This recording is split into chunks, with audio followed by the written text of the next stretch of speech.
Previously on Breaking Point 2. I may only be the money, but even to me it was obvious. The whole thing was a sham. Okay, Devon, Aiden's lapping faster than you. I need you to let him pass, please. This Connosport rivalry is getting heated on the track here in Hungary. Devon, you had a problem with a team order today? Didn't happen. Okay, we checked the communication pipeline. Fix it. Typical. It's just Devon being Devon. And what? That makes it okay?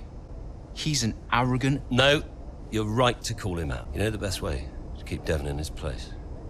What's that? Beat him.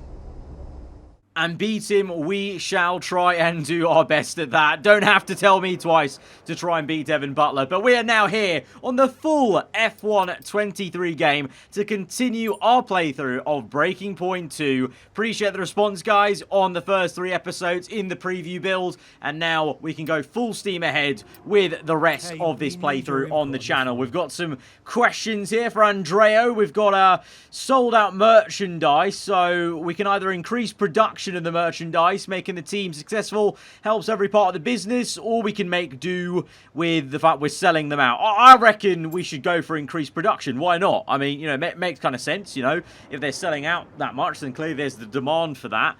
And then we've got a question about developing the car. Do we move over development to the 2023 car, or do we stick with trying to find some upgrades on this year's car?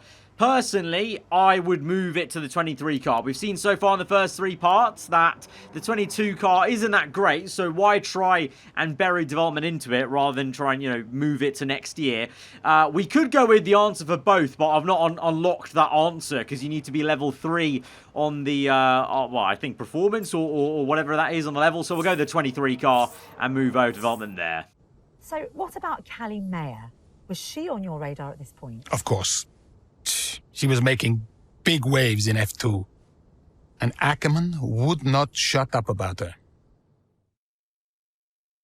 We now come to the Netherlands for an F2 sprint race in Chapter 4. Upcoming British F2 driver Callie Mayer finds herself dominating the competition in the sprint race at Zandvoort. Not content to sit out in the front leading the race, Mayer and the team at Trident decide to opt for an unorthodox strategy.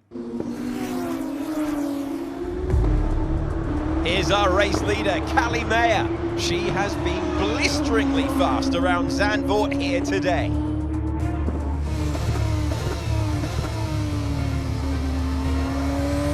And look at that! She's going into pit! Interesting strategy they've decided on there. She has been lapping at rapid pace, but is this the right call? Yeah, it's a bold move, for sure. Looks crazy to me, but let's find out. Here she goes then, on brand new tyres. The rest of the field still sticking with their original set. Where exactly does Callie Mayer come out? Let's see.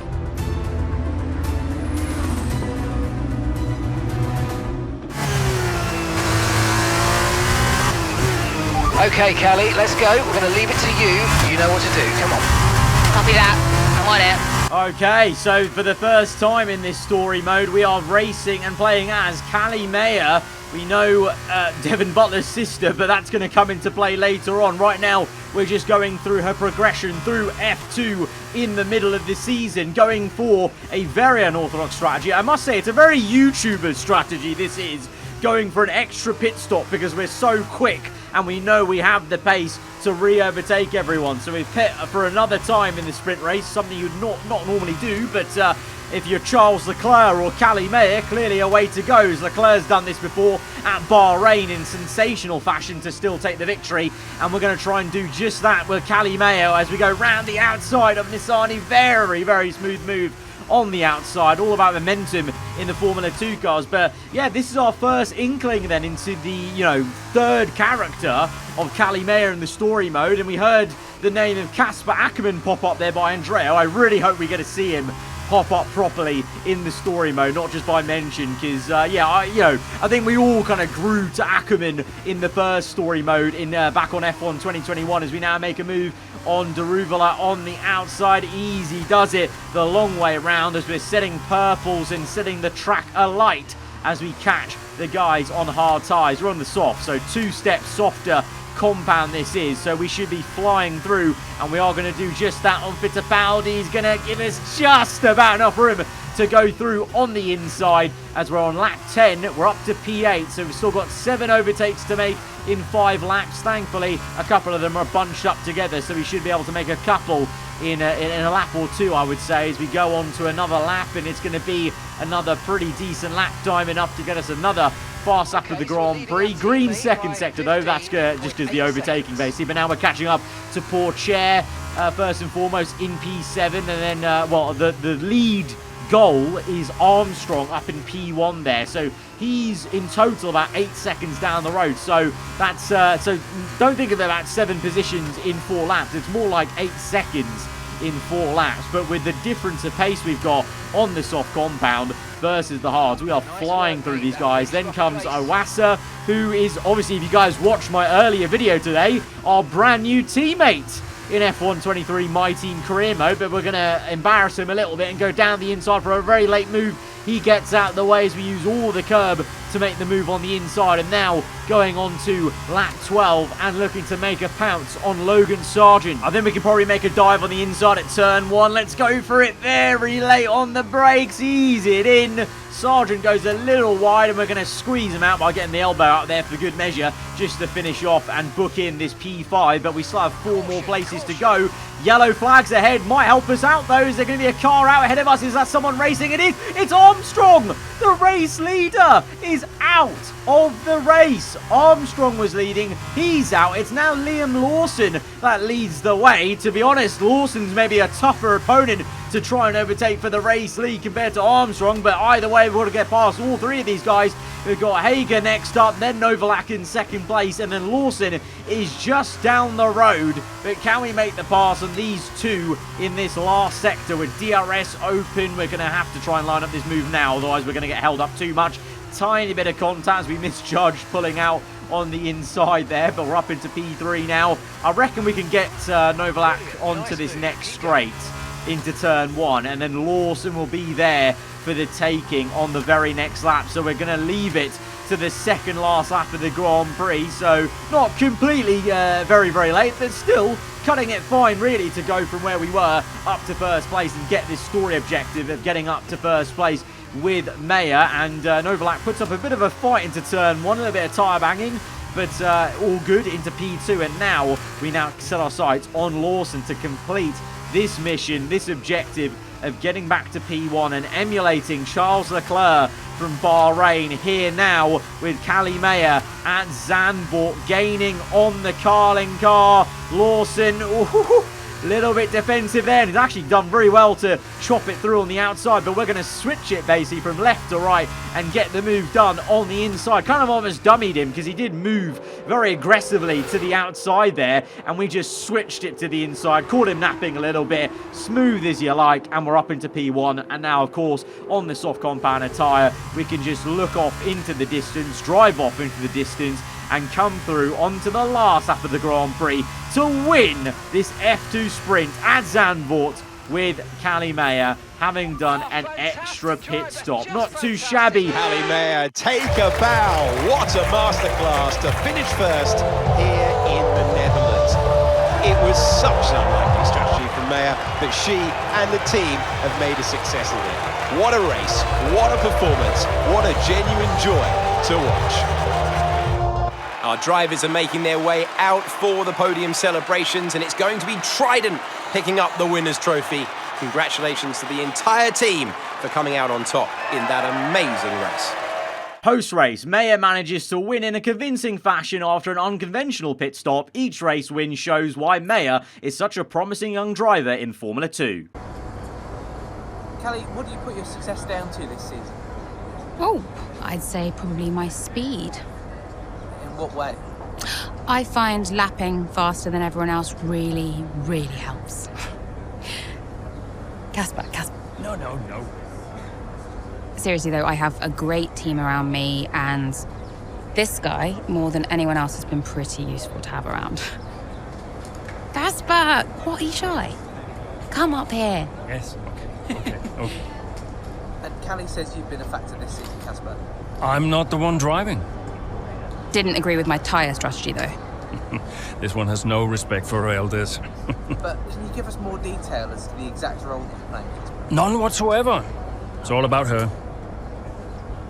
He's probably right, to be fair. So, were you already in touch with Casper Ackerman at that point? Ackerman and I go way back. Oh, it's good to see Casper Ackerman back in the story here. Andrea and him clearly very good pals from a previous past, but we're now in the hub with Callie Mayer, and I think we've got a phone call on the way from her mum. Let me guess, you saw the race, couldn't be prouder, and everyone in the office wouldn't stop screaming. Well, that saved me a few minutes. Guess I'll speak to you later then. How are you, Mum? Oh, I couldn't be prouder, Cal. That was one hell of a race. Everyone in the office wouldn't stop screaming. Shut up. Honestly, the way you're driving, I think we're going to have to change your name. What's here this time? Callie Winner. You've got this in the bag, Cal. Oh, okay. That is the kind of award-winning journalism that we really do need right now, but one race at a time, okay? That sounds like Casper talking. Is he looking after you? Yeah, always. Actually, I've got a meeting with him that I'm running a bit late for, so I've got a dash. I'm sorry. Oh, okay, sweetheart. Call me tonight and well done. Yeah.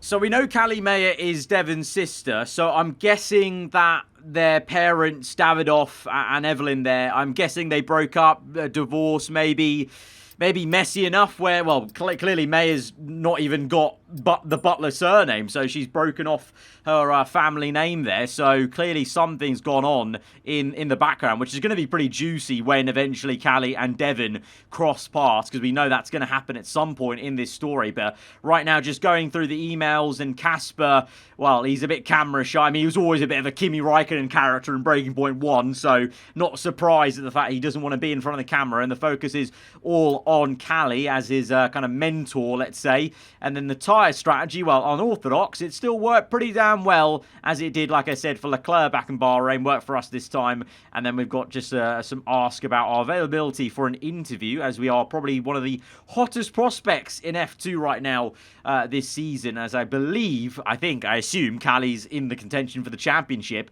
as we know, because you'll be eventually going on to fight for the title. But now we go on to several weeks later, the Japanese Grand Prix, throwing it back to the F1 team at Connor Sport in Chapter 5. With only a handful of races remaining in the 2022 campaign, Connor Sport are still looking to make their mark on the sport during their first season as part of the F1 grid. Davidoff? Connor, just thought I'd call for a catch-up. Wait. What time is it where you are? Doesn't matter. I wanted a report before the race. Ah, right. I did ask them to send across all the data to you. Perhaps they forgot. I'll make sure to, No, I've got it all here. Busy man, Andrea. I don't have time to read all that. How's it all look? The car is running well, data's solid.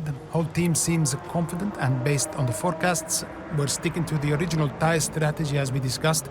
So we'll see. Good. And the boys? Keeping to themselves, so no fireworks. Aiden's been a little quiet, but that's usually a good sign before a race. And Devon's... I've already spoken to Devon. He's good to go. Oh. Right. Well, keep up the good work. Good luck. I'm sure we'll speak after. I think by the end of this story, we may grow to hate Davidoff more than Devon. I think. He's just a bit sly. You can just tell it in his voice. He's a bit sly. He's playing all the plates. We saw that in the last part, with Chapter 3, where, he was saying one thing to Aiden, another to, Andreo subtly, about the whole comms issue and all that stuff, but bigging up Aiden, in private. I think he's just trying to kind of play everyone in the right kind of way to make it work for him, or make it work for Devon, basically, I guess. I don't know. But looking at social media chatter, apparently Connor Sport might be finding their footing on the F1 grid, according to Jess there in-game. So we'll see how Japan goes. But we've got an email from Casper himself about he's read an interview with Davidoff, and he can't imagine how much of a nightmare it is to work with him. Casper, if only you knew, okay? These calls, they're just vexing. They're just stressed. Team dinner email from our operations manager, and also little tiny tidbit about Andrea's father getting married at 90 years old. Jesus. Right, I thought it was going to be some bad news that Andrea's dad was going to give it. I thought he was, like, you know, gonna blow the big one. But no, he's just getting married. I guess that was the news he was going to tell us. So no drama there, actually. So no maybe tragedy story for Andrea. Actually quite a happy one. But now we've got a Star is Born thing to decide from. So we've got either the team can do some filming, and that's going to take into some time for the testing that we had planned, or we just sack off the film and we do the testing. Now, I would say, you know, the film would be a good idea for marketing purposes, but I think also at the same time that might not be a great idea for the car and the team, depending on where. I mean, it's not been a great season for us, so we should do testing, really, in reality. So we're going to go ahead and answer that way for that one, and we got a booster to our performance for the Star is Born choice, but we didn't get a booster to our reputation. But it comes and goes. You have to pick our battles. But now we go to the Japanese Grand Prix mid-race. A solid start to the race. He's Aiden on pace for one of his better performances behind the wheel of the Connor Sport car.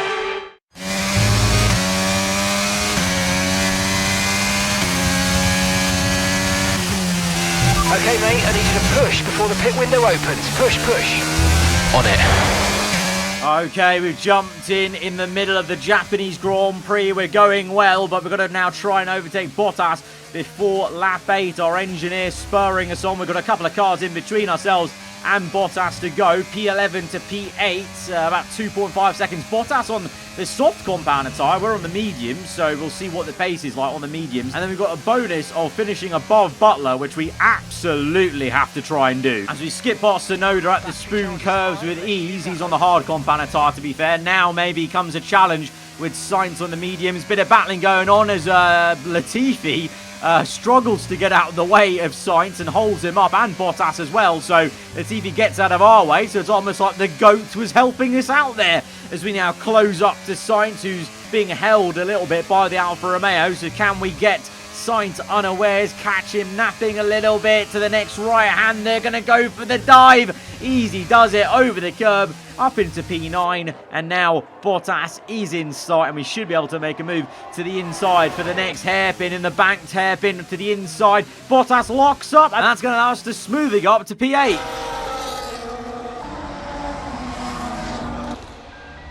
Another pit stop here at Suzuka. This time it's Aiden Jackson coming in.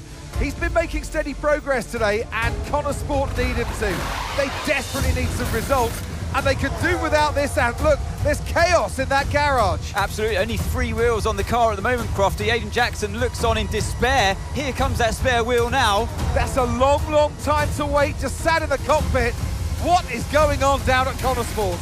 Well, the tyre is finally out of the garage and on the car, and Aiden Jackson's back out in the race, but it's a long time in the pit, and that will cost them dearly.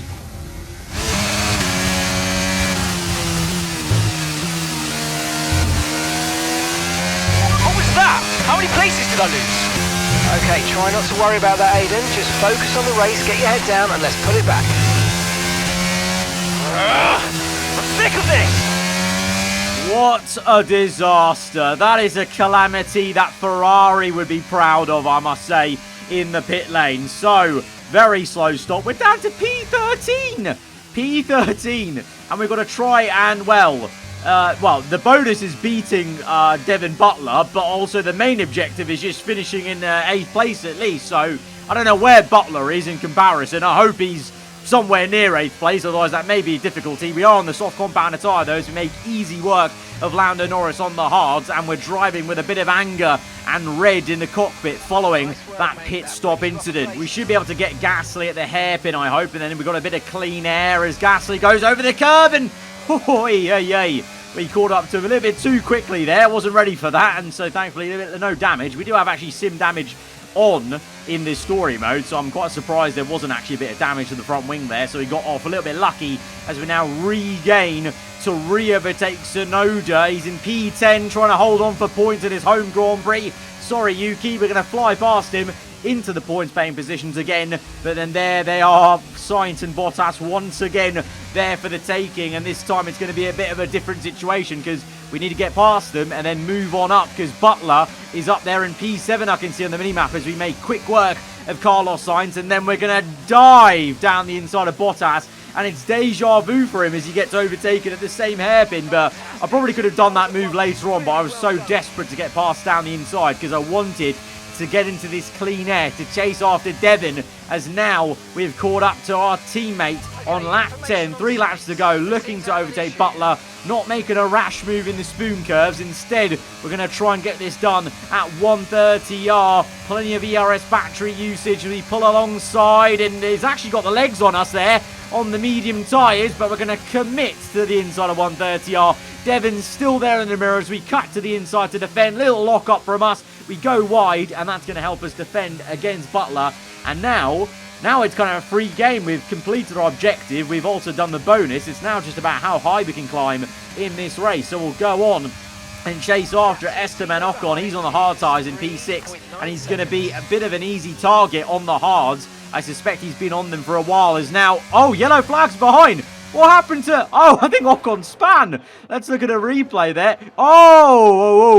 Okay, that may have been half my fault, but Ocon getting a bit too eager on the throttle there, on the curb and spinning it. Don't say we don't ever help Devon Butler out, because we definitely just inadvertently helped Butler out by letting him have one free position with Ocon spin there, but wasn't in the game plan exactly. But by the last lap of the Grand Prix, we're going to catch up to Hamilton to have a go at the Mercedes, and Hamilton really backs out of it into turn 1. I don't know if he's facing a lot of tyre wear on those mediums, but we're absolutely bossing this with a purple first sector and catching up to Russell. This is going to be an absolute stonker of recovery for Aiden Jackson to get up into P4 versus the likes of the Mercedes cars. Are you mad? We are literally out driving anything they throw at us with these pit stop issues and story issues, as we're now side by side with Russell. Gave him a bit of room, didn't want to make contact there, and now we're jockeying for position, and we're going to get Russell just before 130R. He's going to come back at us though. The Mercedes back in the slipstream.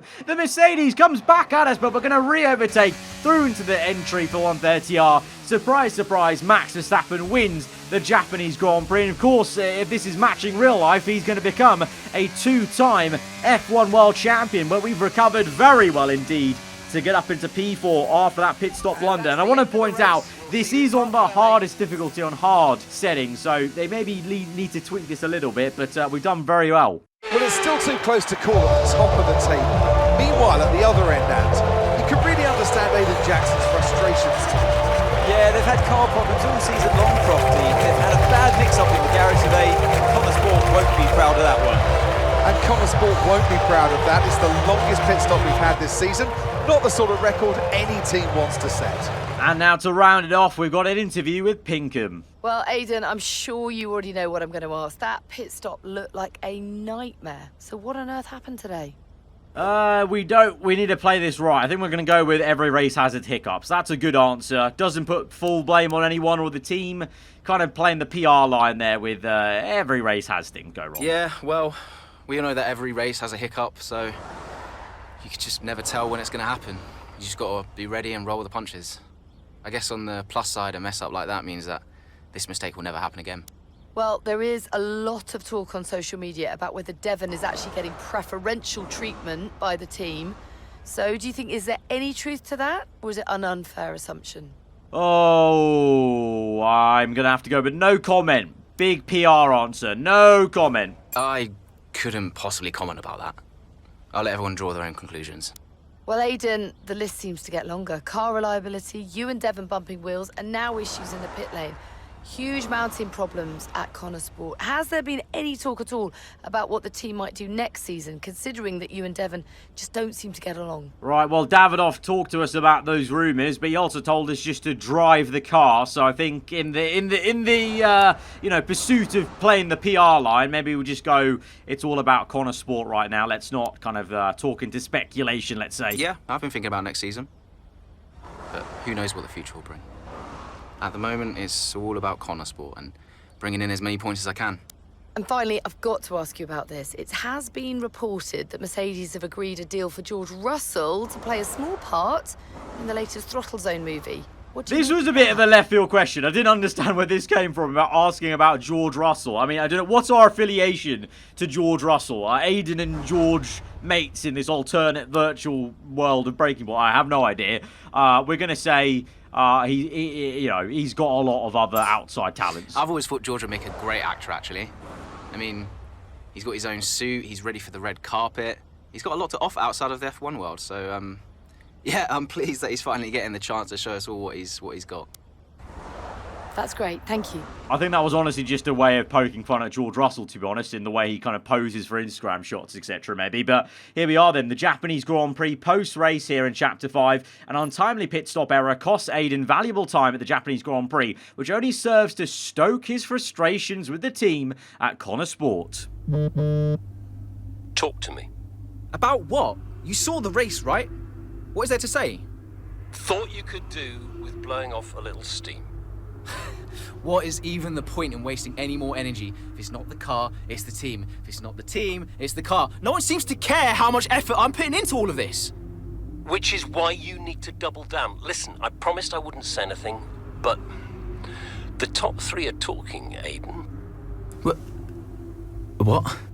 They've already reached out to us. Looks like there might be some last-minute negotiations on the cards, but keep that to yourself, okay? Yeah, of course. No doubt there'll be some wrangling. You're contracted for another season, but your tenacity has been noticed. Wow, I don't know what to say. Don't say anything you're not supposed to know.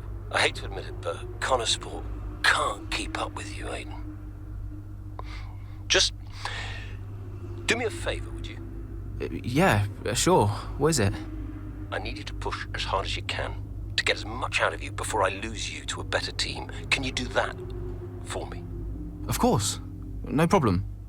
Good boy. You know I'm here whenever you need me. Speak soon. I can't tell what Davidoff's playing at, because in that call he genuinely seemed like he's actually up for helping Aiden there, blow off some steam, you can shout at me on the phone call rather than in public.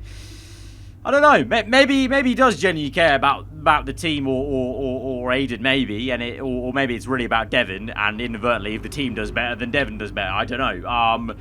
But he does. It's a weird one. I guess that's the whole point of it. It's a pretty decent writing, actually. That I'm second guessing how Davidoff is as a character. But we've got update on the auction. This was on the Nigel Mansell gloves, and we didn't get it. We didn't get the Nigel Mansell gloves. That's annoying. I thought maybe that could have been a wearable item, perhaps, in the rest of the story if we did get it. And then we got an email from Brian again, just talking about the race and etc. So it's kind of cute that Brian just constantly wants to talk to us over email, and he keeps also I think he's also just rubbing in the fact he's retired, because he keeps mentioning he's retired and he's in some sunny place that's not the F1 paddock. But that is going to be the roundup then for this part of Breaking Point 2. You may have noticed that we had 2 chapters in one part, so going forwards I'll kind of judge depending on like the length of the chapters and how much there is content in it, if I'm going to do 2 chapters in one part or just 1 chapter per part, guys. So for instance, this one, chapter 4, was really short, so I thought I'd just include chapter 5 into this part. So you'll just kind of have to look at the title just to see how many chapters are in each one. I hope that makes sense for you guys, and if you have enjoyed it, then be sure to hit that like button. Let me know what you thought in the comments below. How are you liking the story mode so far, and where do you reckon it is going? And if you are new around here, do get subscribed for further Breaking Point 2 on this channel literally tomorrow evening. Once again, double uploads all the rest of this week, so look forward to that. Till then, guys, hope you enjoyed your day. Goodbye.